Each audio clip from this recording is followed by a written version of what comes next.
teórica del Instituto Max Planck de óptica cuántica, y allí estuvo hasta 2016, año en el que se convirtió en jefe de grupo de investigación en la división teórica de Florian Marquardt en el Max Planck Institute para Ciencia de la Luz en Alemania.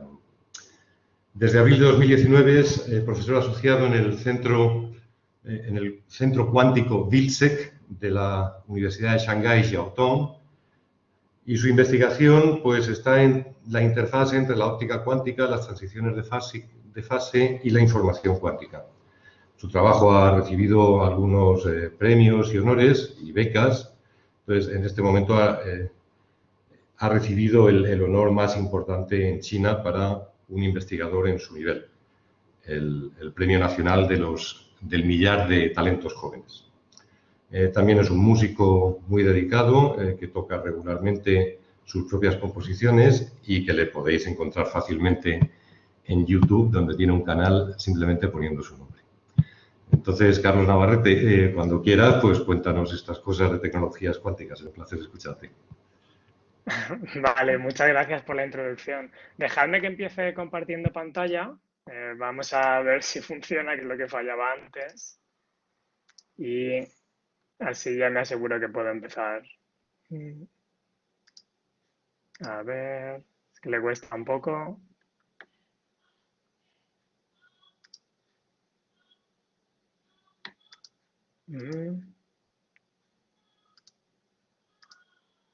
Hola, ¿me oís? Sí, se te oye, Carlos. Sí. Sí. Vale, pues espera que no quiere compartir. Vale, ahora ya veis mi pantalla. Ok.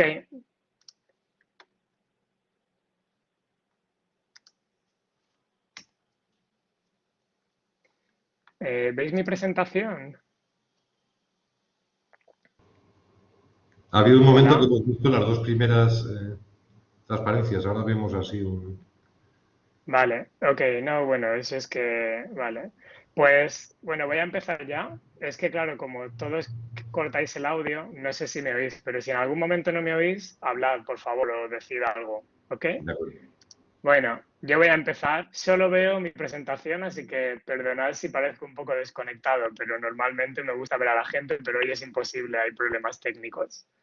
Bueno, pues voy allá. Si no me veis, por favor, decidme. Bueno, pues muchas gracias. Para mí es un placer realmente abrir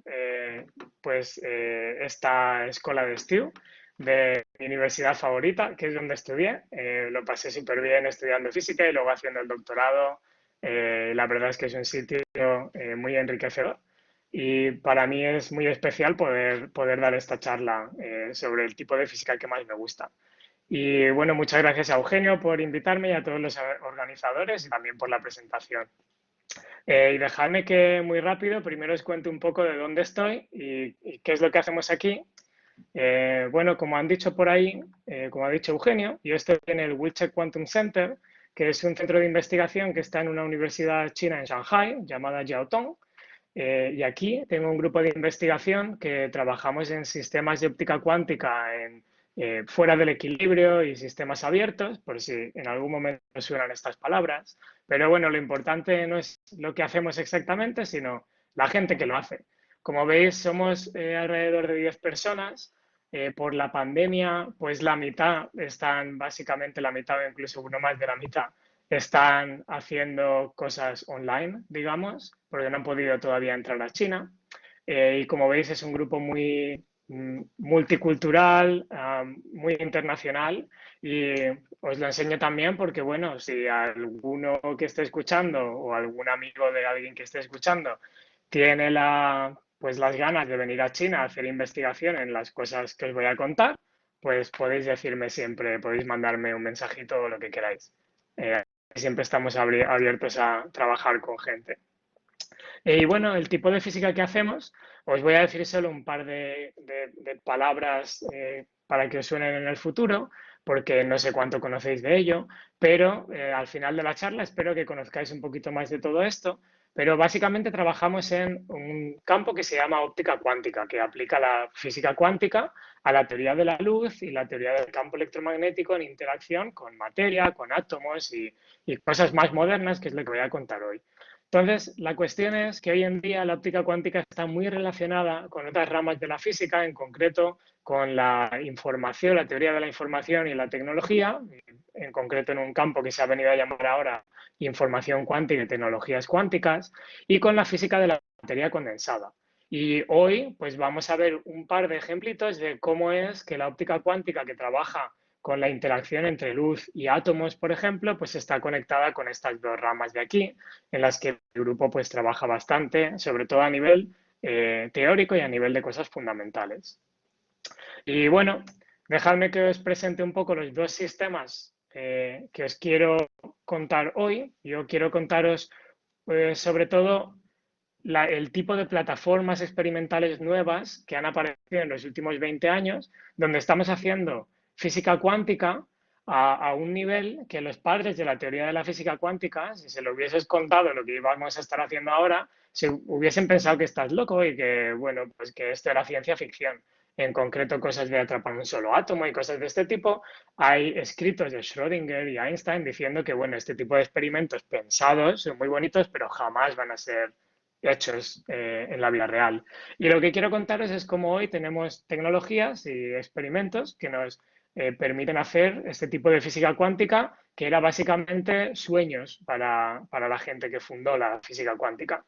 Pero como me han dicho que básicamente la mayor parte de la audiencia es pues estudiantes o bien de instituto muy interesados por la física o estudiantes del grado de física, y sé que os gusta la física, o sea, queréis física de verdad, pues voy a empezar dándoos un pequeño, digamos, resumen de los puntos que para mí son más importantes de la física cuántica, ¿vale? Vamos a intentar aprender un poco de física cuántica juntos, los que no sepáis, y los que ya sepáis física cuántica, pues espero que podáis verla desde un punto de vista a lo mejor un poco distinto. Y bueno, pues dejadme que empiece por esta parte. La idea es la siguiente. Yo voy a explicaros física cuántica con un ejemplo muy sencillo que es primero una partícula moviendo en una dimensión. Y en concreto, dejadme que empiece clásicamente, como vosotros todos conocéis, incluidos la gente que está en el instituto. Una partícula, sabéis que viene determinada en un instante determinado, pues por su posición, por ejemplo, posición cero, y por su velocidad, por ejemplo, velocidad constante. Entonces, si dejamos a la partícula moverse sin hacer nada, pues la partícula lo que va a hacer es desplazarse de forma proporcional al tiempo que haya pasado. Entonces, lo que quiero hacer ahora es enseñaros lo mismo, el mismo tipo de movimiento, pero en un diagrama espacio-tiempo. ¿Ok? En lugar de solo el espacio, ahora veis también la línea de tiempo. Entonces, sabéis que la trayectoria que ahora va a seguir es una trayectoria rectilínea uniforme, se conoce, que es esencialmente este tipo de trayectoria. Entonces, si tú ahora dejas a la partícula alargar a partir de esta posición con velocidad constante, pues se mueve, avanza en el tiempo, o sea, se mueve hacia arriba, el tiempo va hacia arriba y llega a una cierta posición en un determinado tiempo. Ok, dejadme ahora que os pregunte qué pasa si añadimos imperfecciones. Y por imperfecciones me refiero, por ejemplo, pues fricción con el aire. Hay moléculas en el aire, la partícula empieza a chocar con esas moléculas y lo que le va a pasar, pues esto, ¿no? Se va a desviar de la trayectoria, pero más o menos va a seguir por ella si la fricción no es una locura y cosas de este tipo. Ahora, si repetimos el experimento, pues volverá a chocar y volverá a desplazarse un poquito de forma distinta y a lo mejor, pues antes llegaba a este punto y ahora llega a este, porque, digamos, se ha frenado un poquillo a lo mejor. Y la velocidad, además, pues también se va moviendo un poco dependiendo de cómo le pegan las partículas. Si hacemos el experimento una tercera vez, pues ahora a lo mejor se adelanta. O sea, a lo mejor una partícula le ha pegado un golpecillo y se ha echado un poco para adelante. Se ha venido arriba y se ha echado para adelante y la velocidad es un poco más grande. ¿Ok? Entonces, esto os lo cuento porque lo que quiero haceros entender es que incluso en física clásica, cuando queremos describir imperfecciones en nuestro sistema, en este caso en la posición de una partícula, la velocidad de una partícula, pues lo más que vamos a poder dar, si esas imperfecciones no las tenemos en cuenta una a una, es una especie de promedio una especie de distribución de posiciones y de velocidades que va a tener la partícula en un instante determinado, ¿ok? Y esa distribución pues va a cambiar conforme el tiempo avance. En concreto, esta partícula, pues bueno, pues está más o menos localizada donde debería, si todo fuese perfecto, y tiene una velocidad que apunta más o menos hacia donde debería, ¿ok? Pero, como veis, con una cierta distribución que representamos por una incertidumbre, por una anchura de esa distribución, y tanto en posición como en velocidades, ¿ok? Entonces, esto me da el pie perfecto para enseñaros qué es lo que pasa si intentamos describir esto desde la física cuántica y en concreto, ¿qué pasa si hacemos el experimento perfecto? O sea, eliminamos todo el aire, eliminamos todas las imperfecciones que puedan haber, cualquier cosa, pero hacemos una descripción mecano-cuántica, una descripción cuántica del movimiento de la partícula. Bueno, pues lo primero que tenéis que entender es que incluso en este sistema perfecto, en física cuántica, todavía tendremos una distribución de posiciones y velocidades, ¿ok? En física cuántica esto siempre ocurre, incluso cuando el sistema es perfecto. Y todavía más allá, y esto es lo importante, uno puede demostrar a partir de los principios de la física cuántica que hay lo que llamamos relación de indeterminación entre ciertos observables. Por ejemplo, aquí, la posición y la velocidad. Lo que sabemos es que la física cuántica nos dice que no solo hay distribuciones de probabilidad, sino que además las anchuras de esas distribuciones, su multiplicación, tiene que ser siempre mayor que una cierta constante, que ahora os daré algún número para que os hagáis una idea. ¿Ok? Pero claro, esto tenéis que entender que es un cambio de paradigma fundamental, porque esto dice que incluso aunque el sistema sea perfecto, la naturaleza es probabilística. El determinismo se acabó. Es imposible realizar o diseñar un experimento donde puedes saber con total precisión, cuando midas la posición y cuando midas la velocidad, cuáles van a ser esa posición y esa velocidad. Siempre vas a tener una distribución. Y esa distribución tiene que satisfacer este tipo de idea, ¿ok? La posición puede estar perfectamente determinada, o sea, la incertidumbre puede ser cero, pero entonces la velocidad será totalmente aleatoria. Tendrás una anchura infinita, ¿ok? Y a lo mejor para daros algunos números para que os hagáis una idea de lo importante que es esto, porque entiendo que, claro, esta no es vuestra experiencia. Cuando lanzáis una pelota, pues bueno, pues sabéis por dónde va, ¿no? Y de hecho, pues tenemos un mogollón de herramientas para predecir este tipo de cosas. Y lo que quiero enseñaros es un poco los números, porque dependiendo de los números vais a poder ver que este tipo de fenómenos ocurre mucho en el mundo microscópico y no tanto en el macroscópico. En concreto, dejadme que vuelva un momento a esta relación de indeterminación, ¿ok? Ahora voy a reescribirla de otra manera poniendo el valor de esta constante que llamamos constante de Planck, ¿ok? Que es una constante fundamental de la naturaleza que aparece en física cuántica. Y la cuestión es que podemos reescribir las cosas de esta manera. Y esta manera me gusta mucho porque mirarla un momento. La cuestión es que si yo escribo la masa de la partícula, m es la masa de la partícula en gramos, ¿ok? Entonces ese producto de incertidumbres, en milímetros la velocidad, perdón, la posición y en milímetros por segundo la velocidad, es 10 a la menos 25. Eso significa que si queréis ver una imprecisión en la posición del orden del milímetro, algo que podamos apreciar, ¿okay? La masa de la partícula tiene que ser del orden de 10 a la menos 25 gramos. Entonces ya estamos viendo que esto nos informa de que todo ocurre en una escala muy microscópica. Sin embargo, hoy os voy a enseñar que incluso en la escala macroscópica todavía hay remanentes que podemos extraer para tecnologías y para hacer física fundamental. Entonces, esta es la primera idea que os quiero hacer, que es que la naturaleza es probabilística. Aunque estas probabilidades, a lo mejor, en el mundo clásico, pues están muy escondidas y no podemos ni medirlas. Pero en el mundo microscópico es lo que es más importante. Ahora, dejadme que os diga la segunda cosa de la física cuántica, que es muy importante, que es, tiene que ver con la evolución del sistema. ¿Ok? Y de hecho es casi todavía más raro. Vamos a volver primero a la situación clásica. Entonces, dejadme que hagamos el siguiente experimento. Yo os digo, con 50% de probabilidad voy a preparar la partícula en esa posición con esa velocidad.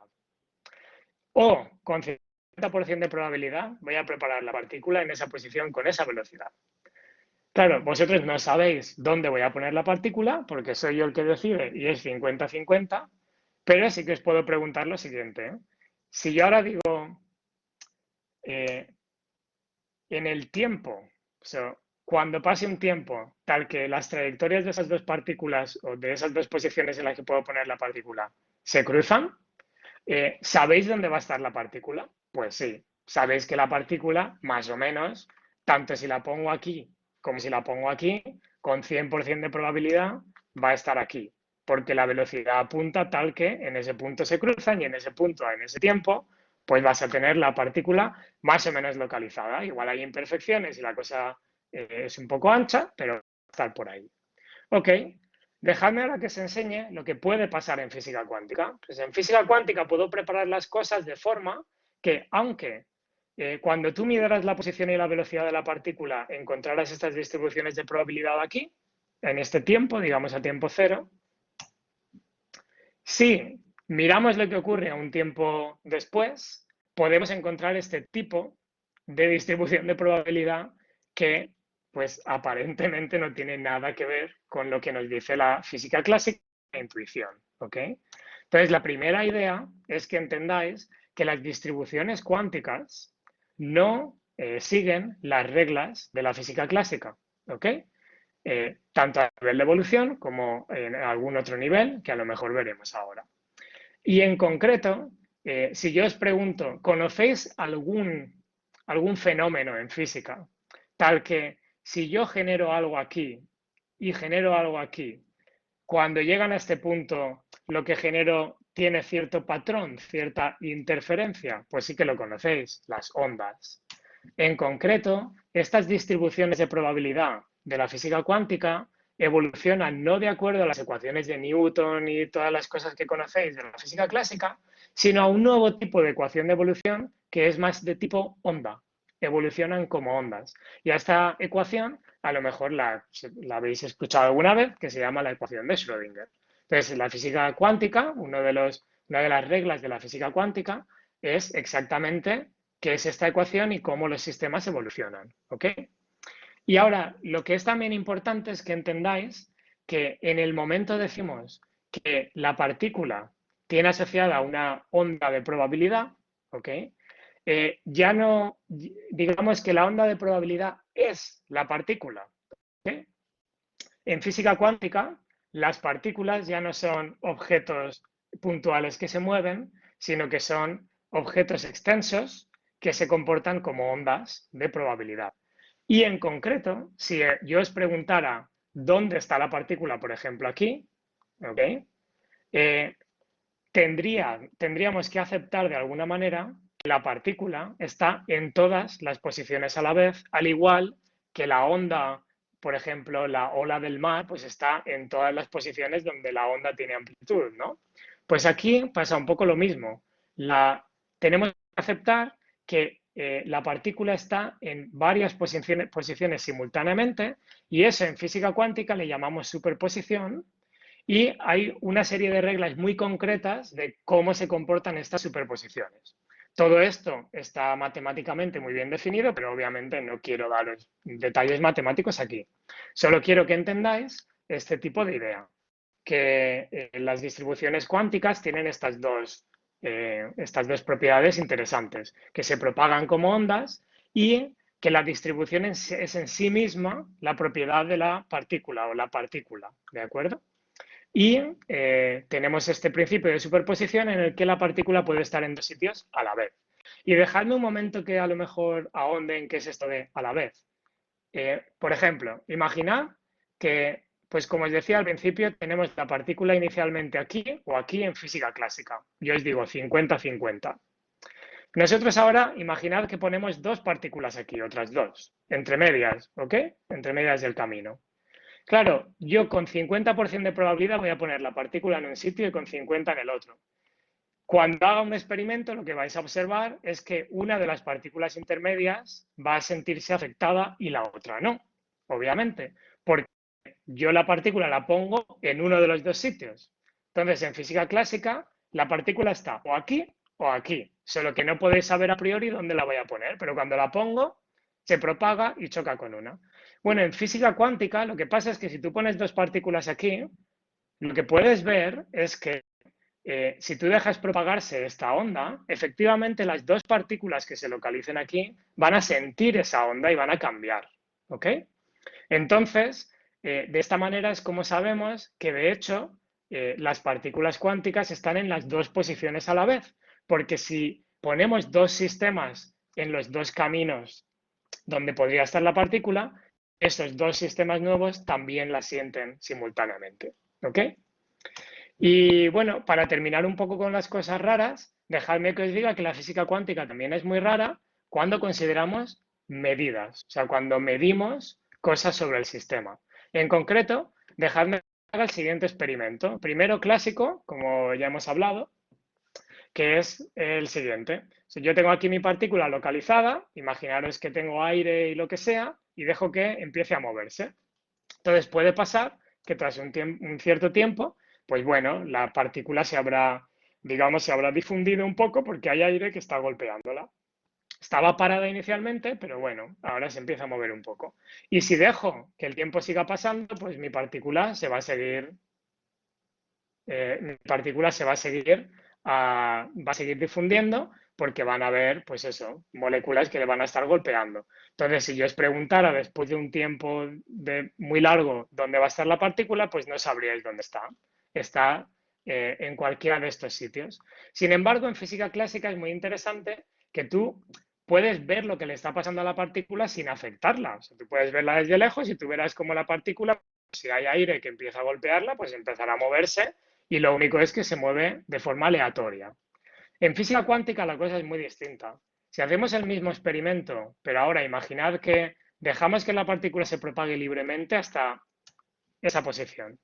Pero cuando llega a esa posición, hacemos una medida de la posición.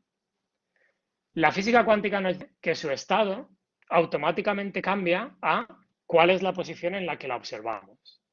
Y si seguimos propagando,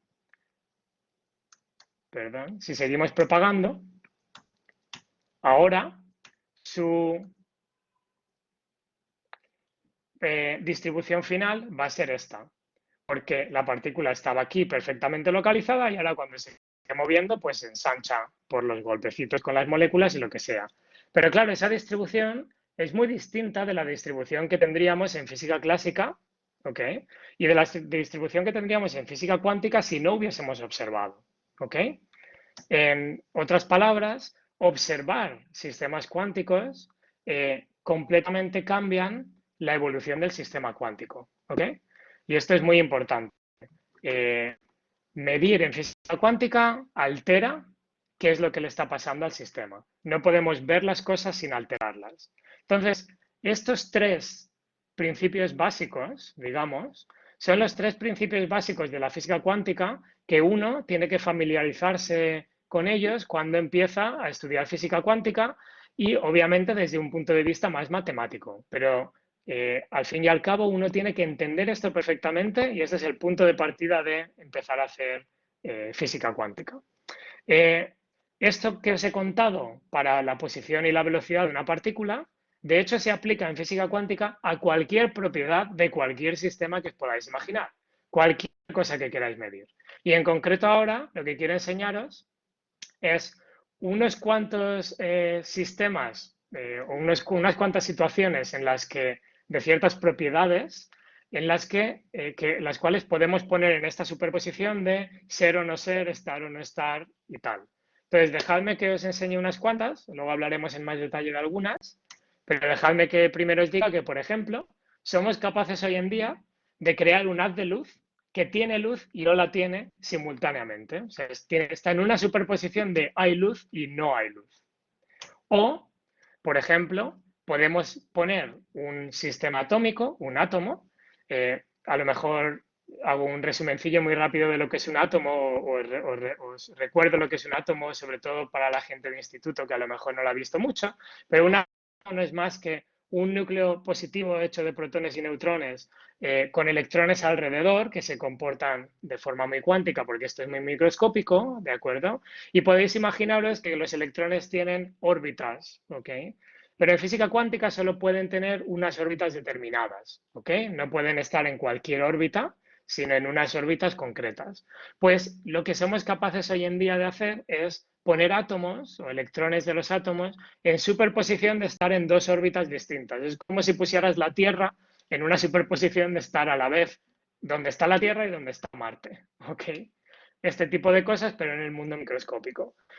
Bueno, esto digamos que a lo mejor no os parece tan sorprendente porque al fin y al cabo la física cuántica es algo microscópico, la luz es microscópico en el sentido de que habéis escuchado pues que la luz son fotones y los fotones os los imagináis como algo muy pequeñito.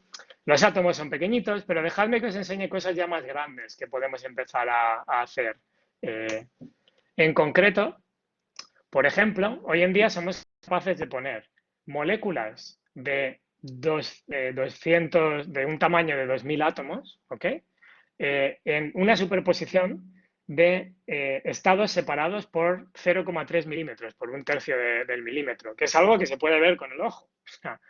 Entonces, esto ya empieza a ser palabras mayores y somos capaces de hacerlo y la física cuántica funciona incluso a estas escalas.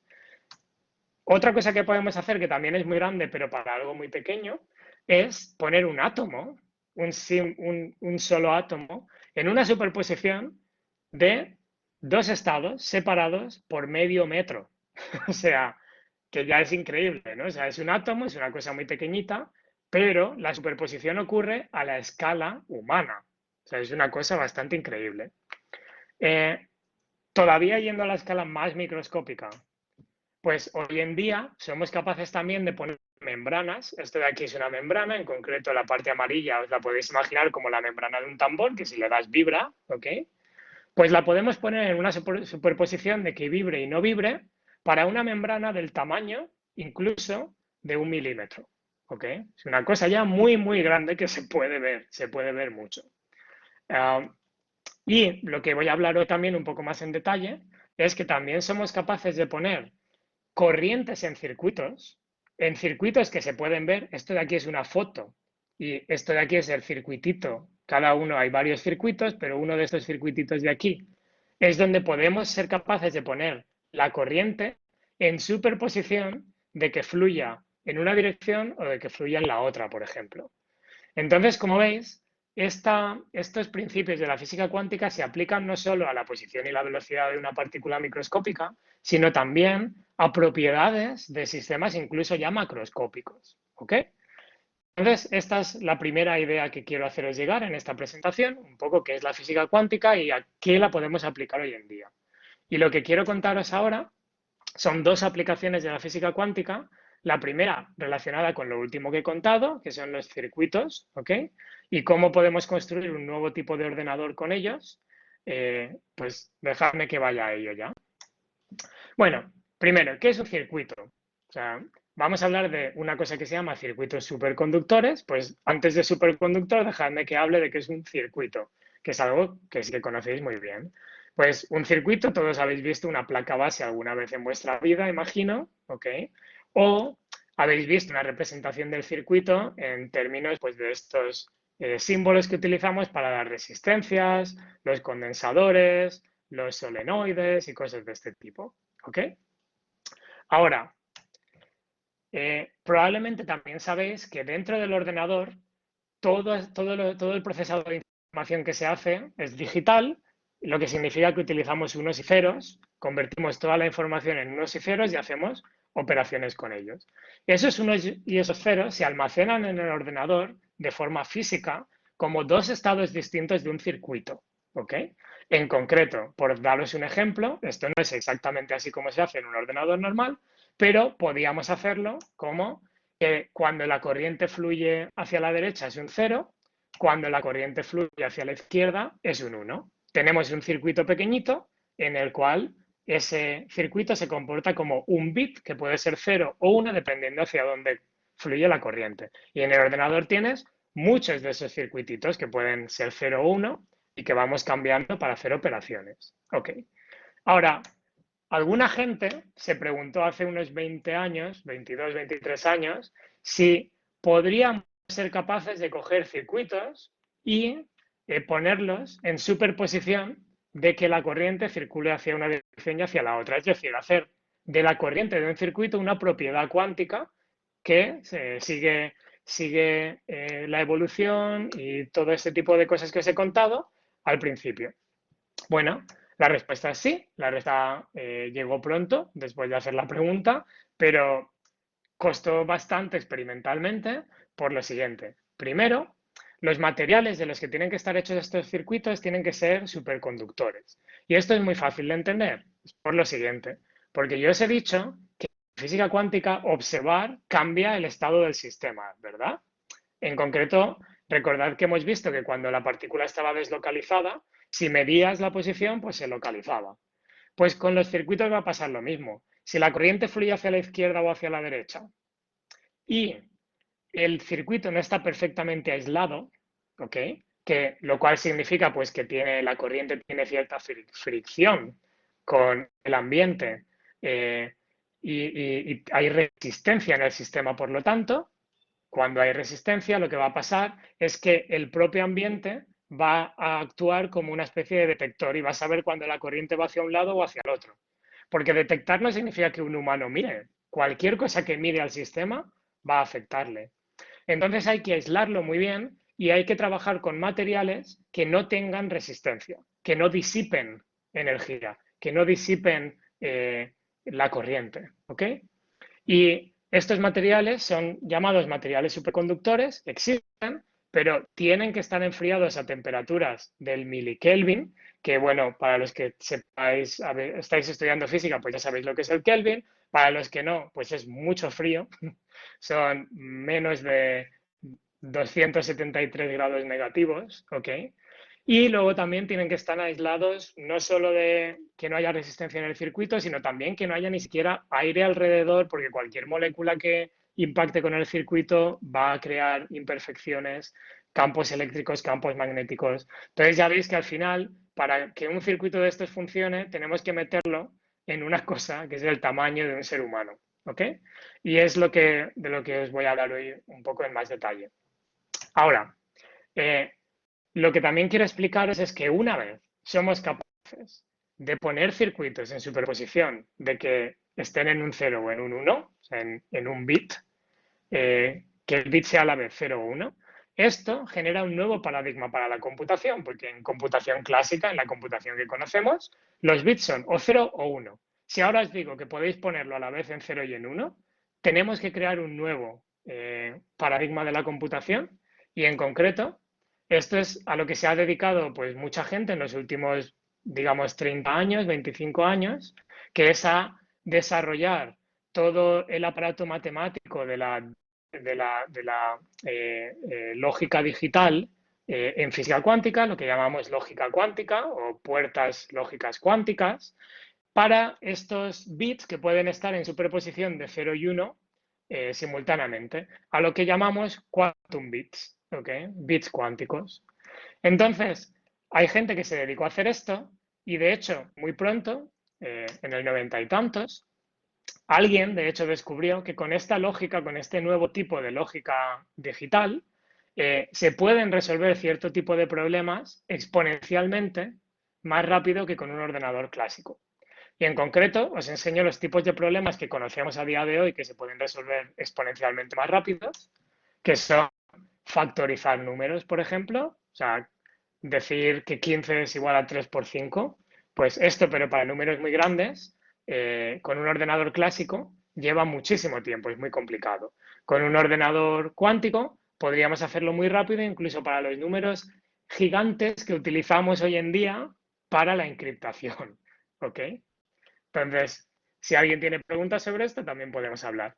Pero bueno, y luego para otros problemas como la álgebra lineal, pues problemas de álgebra lineal se pueden resolver muy fáciles con ordenadores cuánticos y obviamente la ecuación de Schrödinger en sí misma, que es la forma en que los sistemas cuánticos evolucionan, también se puede resolver de forma muy rápida con los ordenadores cuánticos. Pero bueno, la cuestión es, ¿dónde estamos ahora mismo? ¿Tenemos ya los ordenadores cuánticos? ¿Podemos resolver ya todo esto rápido? Pues dejadme que os enseñe el ordenador cuántico más potente que tenemos ahora mismo, que como vais a ver, es un ordenador, un procesador si queréis, que no es muy grande. Tiene solo 53 bits cuánticos a comparar con los millones y millones y millones que tienen los ordenadores clásicos y fue diseñado por Google pues, hace ya como un año. Hoy en día tienen alguno mejor que todavía no han presentado, pero incluso aquí en China tenemos alguno mejor ya que este, pero todavía similar en potencial para resolver cosas a estos. Y bueno, dejadme que os enseñe un poco cómo es por dentro. Este es el chip y dentro tenéis el procesador cuántico. Estas líneas de aquí son básicamente las conexiones que utilizamos para hablar con el chip desde fuera y esta es la forma en que los bits cuánticos están interconectados dentro. Las X, las cruces, son los bits cuánticos y lo azul son las conexiones que utilizamos para hacer operaciones entre ellos. ¿Ok? En concreto, si os enseño una foto, o sea, lo que os voy a enseñar ahora es una foto concreta de dos bits interconectados, se ve como esto. ¿Ok? Esta cruz de aquí junto con lo verde es un bit cuántico. Y fijaros que esto en total pues es del tamaño de pues eso, un tercio de milímetro, una cosa así. ¿Ok? Esto es un sistema bastante grande que se comporta de forma cuántica y lo estamos utilizando ya para tecnología. ¿Ok? Entonces, este chip, como os he dicho, hay que aislarlo muy bien y entonces lo que hacemos es que lo metemos dentro de un empaquetado que lo aísla de campos electromagnéticos y lo tenemos que meter todavía dentro de un ambiente que lo aísla también del aire, de la temperatura, de todo. Y aquí digamos que se ve todo el ordenador cuántico, incluyendo el chip que está aquí, ¿ok? Incluyendo todas las líneas que utilizamos para controlarlo, ¿ok? Y finalmente, aquí os lo enseño cerrado ya y bien enfriado. Como veis, de hecho, parece un frigorífico, porque es que es un frigorífico. Ya esto de aquí es literalmente un frigorífico. ¿Ok? Y básicamente esto es lo que os quería decir un poco de información cuántica y a lo mejor, perdón, de computación cuántica. Y a lo mejor solo terminar con deciros que donde estamos en este momento en cuanto a qué hacemos con los ordenadores cuánticos, con este ordenador cuántico, es que por lo menos hemos conseguido demostrar que para una tarea inútil, ¿ok? No una tarea útil que sirve para algo, pero digamos un juego al que hemos jugado, el ordenador cuántico es capaz de resolver ese juego muchísimo más rápido de lo que cualquier ordenador clásico del planeta, incluyendo todos los superordenadores que tenemos, son capaces. Y a esto en su momento se le llamó supremacía cuántica, a lo mejor lo visteis en las noticias porque apareció en todos sitios, en televisión española, en El País, porque además hay un chico español que se encarga un poco de esto en Google, la parte teórica, en El Mundo y tal. Y a esto se le llamaba supremacía cuántica y ahora le llamamos ventaja porque la palabra supremacía, pues la verdad es que no suena muy bien, no sé a quién se le ocurrió, pero bueno. Hoy en día estamos en este punto, que hemos conseguido demostrar que los ordenadores cuánticos son realmente muchísimo más rápidos que los clásicos, pero para una tarea inútil.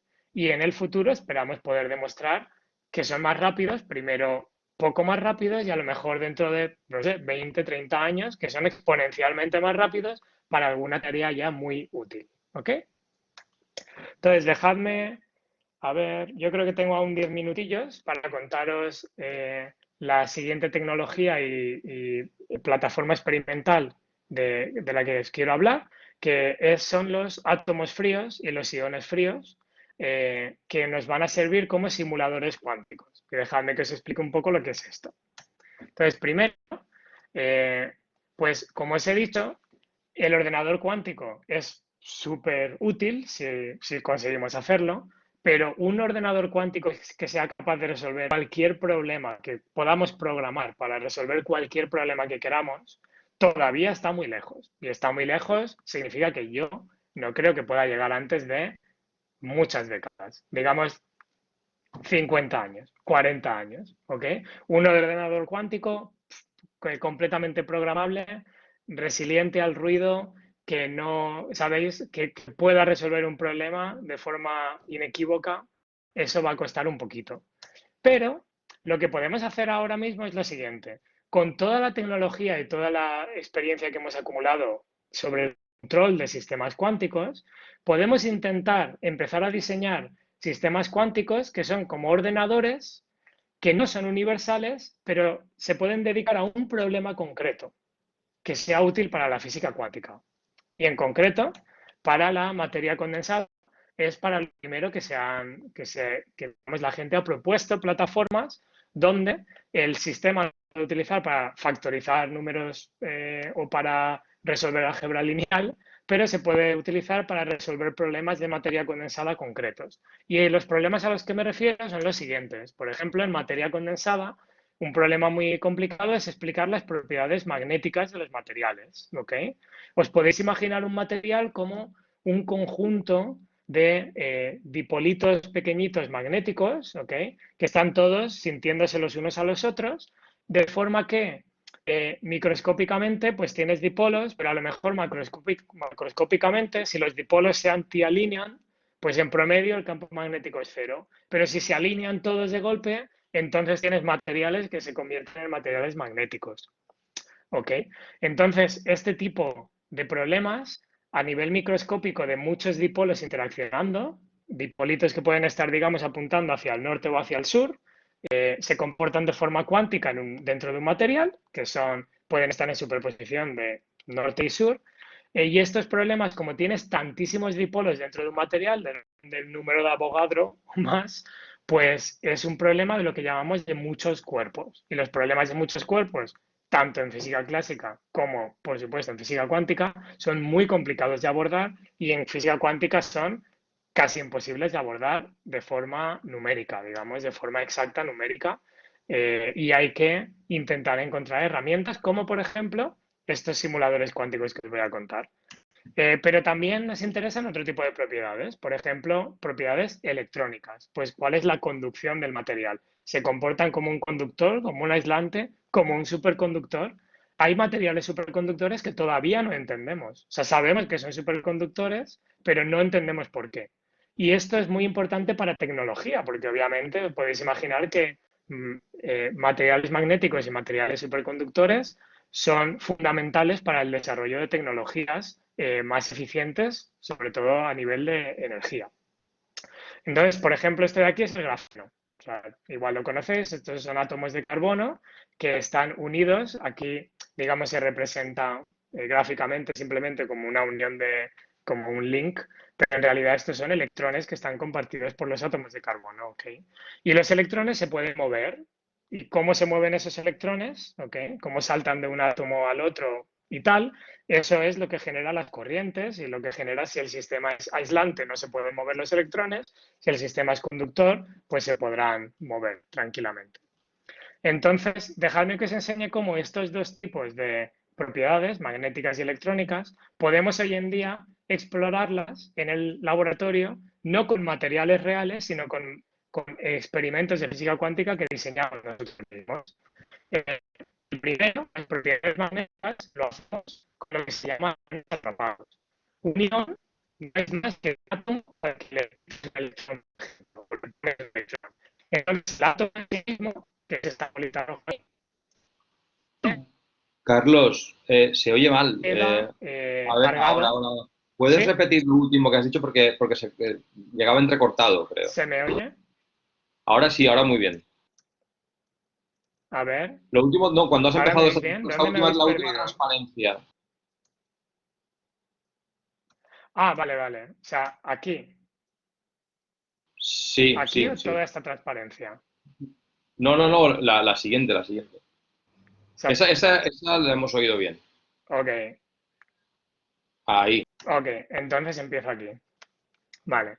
Sí, lo que estaba diciendo es que hoy en día las propiedades magnéticas de los materiales podemos estudiarlas no con los materiales en sí mismos, sino en el laboratorio diseñando los modelos microscópicos que describen los materiales, ¿ok? Y en concreto lo hacemos utilizando lo que se llama iones atrapados. Un ion no es más que un átomo al que le eliminas un electrón o le pones un electrón. Entonces se queda cargado positiva o negativamente. Ahora tenemos un átomo que está cargado. Cuando el átomo está cargado, eso significa que siente el campo eléctrico y podemos crear con electrodos, ¿ok?, un campo eléctrico tal que tenga mínimos, por ejemplo, o máximos en estas posiciones. Y en esas posiciones los iones irán a quedarse ahí plantaditos, tranquilos, ¿ok? Entonces estos iones son partículas cargadas, átomos cargados, que por medio de campos eléctricos localizamos en posiciones concretas. Ahora, estos iones, como son átomos, tienen estas órbitas internas de los electrones. Entonces, podemos utilizar dos órbitas como el equivalente de los dipolos magnéticos de los dipolitos que hay en un material. Pues apuntar al norte o apuntar al sur en el material es equivalente, lo hacemos equivalente a que el electrón esté en la órbita más baja o en la órbita más alta del átomo, ¿ok? Entonces, estos iones atrapados con campos eléctricos que pueden estar en superposición de átomo en un estado fundamental, un electrón en una órbita fundamental o electrón en una órbita excitada, juegan el papel de los dipolos y pueden interaccionar unos con otros porque al ser partículas cargadas se sienten los unos a los otros. O sea, hay una interacción de Coulomb. Una partícula negativa con una negativa, pues se van a repeler. Y este tipo de sistemas de iones atrapados los utilizamos para estudiar las propiedades magnéticas de los materiales, que son muy complicadas de estudiar con un ordenador clásico o con, digamos, herramientas analíticas. Y luego, la otra tecnología que os quiero contar son los átomos atrapados, átomos neutros.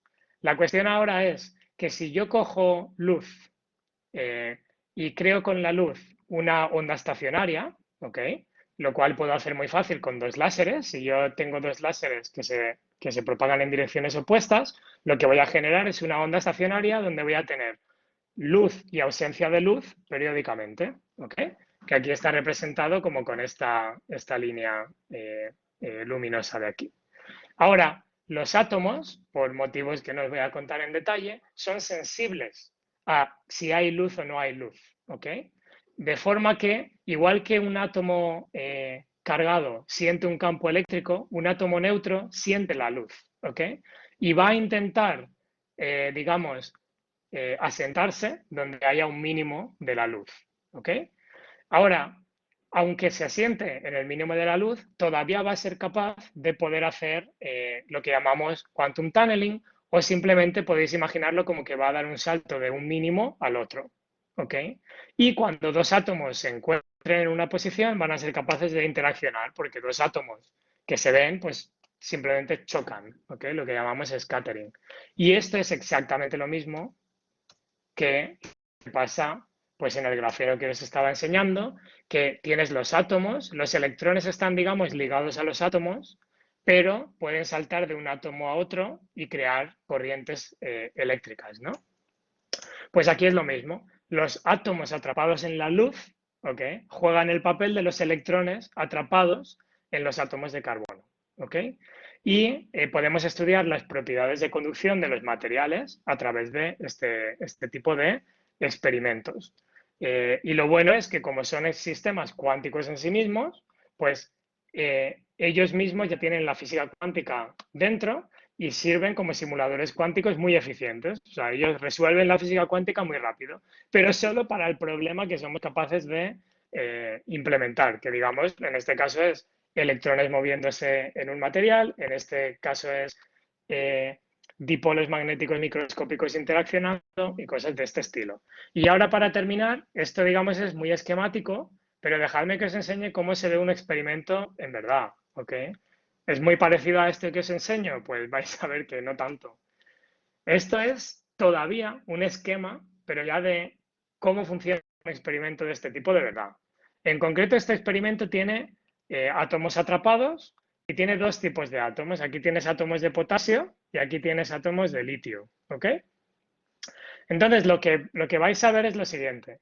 Los átomos de litio, lo que se hace es que tú coges, o de potasio, Tú coges un material que sea muy rico en potasio y lo calientas, por eso se llama aquí oven, se llama horno, lo calientas de forma que ahora átomos de potasio en forma de gas se van a mover por este tubito. Este tubito tienes que enfriarlos, ¿ok? Tienes que enfriarlos mucho. Van a seguir propagándose. Llegan a esta cámara. En esta cámara van a seguir siendo enfriados hasta que ya casi no se muevan, ya los tengamos atrapados donde queremos, digamos. Y una vez los tienes atrapados donde quieres, los puedes transportar con campos magnéticos a donde vas a hacer el experimento, ¿ok? Que es esta cámara de ciencia, le llaman, esta habitación de la ciencia, digamos. Y aquí es donde vas a utilizar los láseres para crear o bien esta onda estacionaria o los campos eléctricos para atrapar los iones o todo lo que quieras, todo eso lo vas a hacer aquí. Pero como veis, las etapas del experimento son muchas y quería enseñaros esto porque es que curiosamente cada etapa de este experimento es un premio Nobel. O sea, esto combina tecnologías que se han ido diseñando para cosas distintas y cada etapa de este sistema, atrapar los átomos, enfriar los átomos, mover los átomos, cada cosa de estas ha significado un premio Nobel distinto, ¿ok? En años distintos, desde hace muchísimo tiempo. Entonces, podéis ver cómo todo este conocimiento fundamental y tan importante se ha ido aplicando a cosas cada vez más grandes, digamos. O sea, cada pieza pequeñita, que era un premio Nobel, pues se ha puesto junta para diseñar un experimento mucho más grande. Pero bueno, esto, como os decía, es todavía muy esquemático porque lo que veis de verdad, bueno, y aquí lo veis todavía un poquito más realista, más bonito en 3D, digamos, pero todavía muy esquemático, porque la realidad es esta de aquí. O sea, la realidad es que esto es como se ve el experimento. Para que os hagáis una idea, esta cosa de aquí, si no lo entiendo mal, porque este laboratorio yo no lo he visto, yo he visto otros similares, pero este concreto no lo he visto, esto de aquí y esto de aquí son los hornos, ¿ok? Por aquí van a pasar los átomos o por aquí van a pasar los átomos, ¿ok? Los átomos van a pasar por sitios, pero como veis, el experimento está lleno, plagado de componentes electrónicas, componentes ópticas para guiar los láseres láser, otro tipo de componentes para guiar los átomos. O sea, como veis, son experimentos muy complicados, pero todavía experimentos que se hacen en una mesa o en, digamos, 3 mesas, ¿ok? O sea, todavía caben dentro de una habitación que es algo bastante increíble. Poder hacer experimentos de física cuántica tan detallados, simplemente 2 personas en una habitación. Es una cosa bastante alucinante. Y bueno, con esto quiero terminar. A lo mejor os mando unos cuantos mensajes que me gustaría que os llevarais a casa y que, bueno, en el futuro penséis en ellos si es el tipo de física que os interesa. Que primero relacionado con física cuántica, pues lo siento chicos, pero la naturaleza es probabilística, ¿ok? Esto es lo que nos dice la física cuántica. Esto es algo que ponía muy nervioso a mucha gente muy importante como Albert Einstein. Albert Einstein se murió pensando que la naturaleza probabilística de la física cuántica lo único que significaba es que no tenemos la teoría buena, que tenemos una teoría pues, que tiene todavía problemillas, ¿ok? Y que cuando encontremos la mejor, pues volveremos al determinismo más bonito y tal. Luego que las magnitudes cuánticas, los observables cuánticos, se comportan más como ondas que como lo que entendemos en física clásica y en concreto podemos ponerlas en superposición de muchos valores distintos.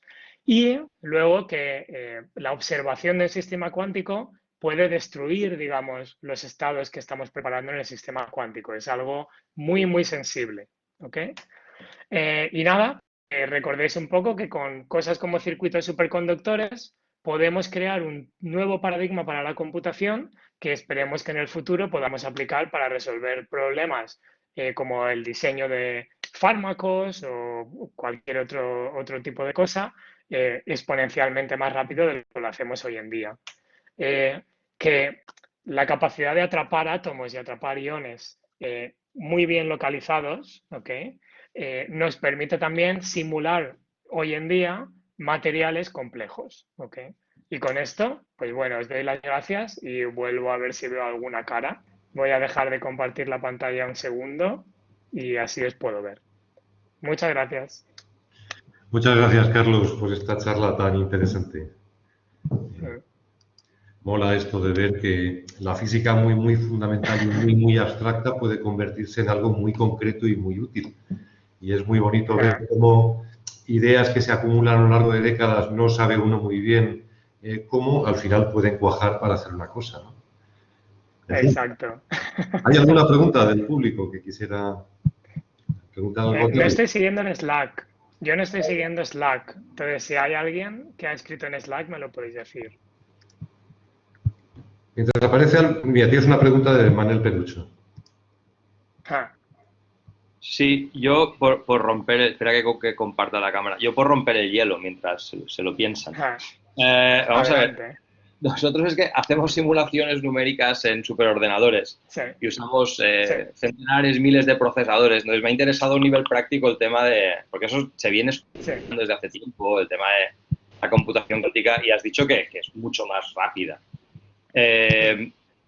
¿Cuándo podemos esperar tener que reprogramar nuestros códigos para correr en este tipo de ordenador? ¿Cómo de Bueno, cerca? sí, sí. A ver, no estamos nada cerca de que tengas que llegar a ese punto, ¿ok? Pero estamos muy cerca de empezar a utilizar estos ordenadores como complemento, como ayuda, ¿ok?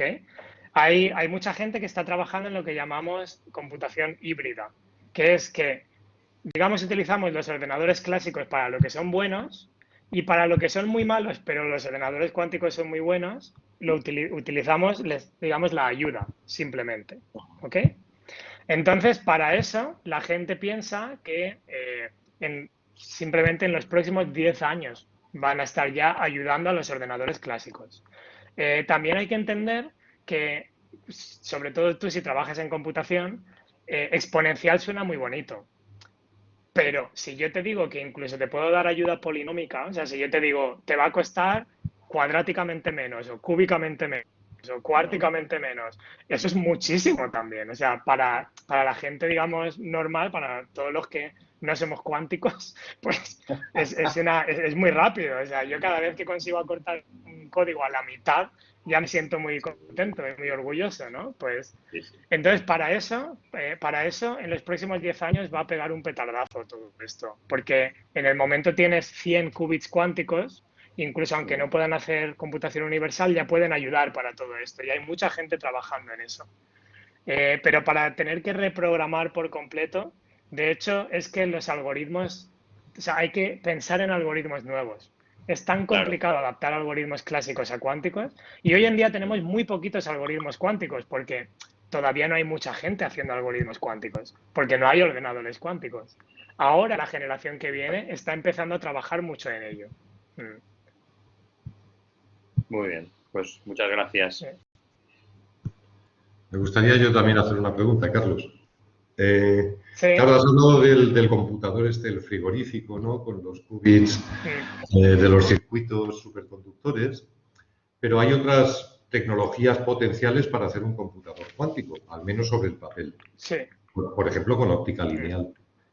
¿Alguna de Sí. estas es, digamos, razonablemente competitiva con la de los circuitos superconductores o no? ¿O están muy atrás? A ver, los circuitos superconductores están mucho más adelante que las demás, ¿ok? Sobre todo porque las empresas han apostado por ellos y hay muchísima inversión en ello.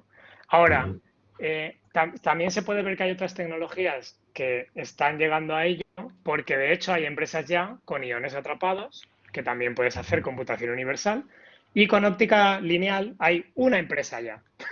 Ajá. Entonces, efectivamente, ya ves que sí que es verdad que probablemente en los próximos 10 años o así tengamos también la capacidad de tener pues del orden de 50 qubits o cosas así, con óptica lineal, con iones atrapados y con circuitos superconductores. O sea, estas tres están coexistiendo, ¿ok? Si uno tuviese que apostar cuál es la que va a ganar, pues yo creo que es bastante fácil, ninguna. O sea, con ninguna de estas tecnologías son escalables al nivel que querríamos. Entonces, estamos seguros de que en algún momento pues llegará alguien con un material mejor, con un qubit mejor, digamos, ¿no? Y eso es lo que veremos. Hay algo de feedback. Hay un ruido, esos micros. ¿Alguien de los que tiene... Creo que es Blanca. ¿Blanca? ¿Está ahí? Ok. Sí, la acabo de silenciar. Okay. Bueno, ¿hay alguna pregunta más para Carlos? Porque si no debería...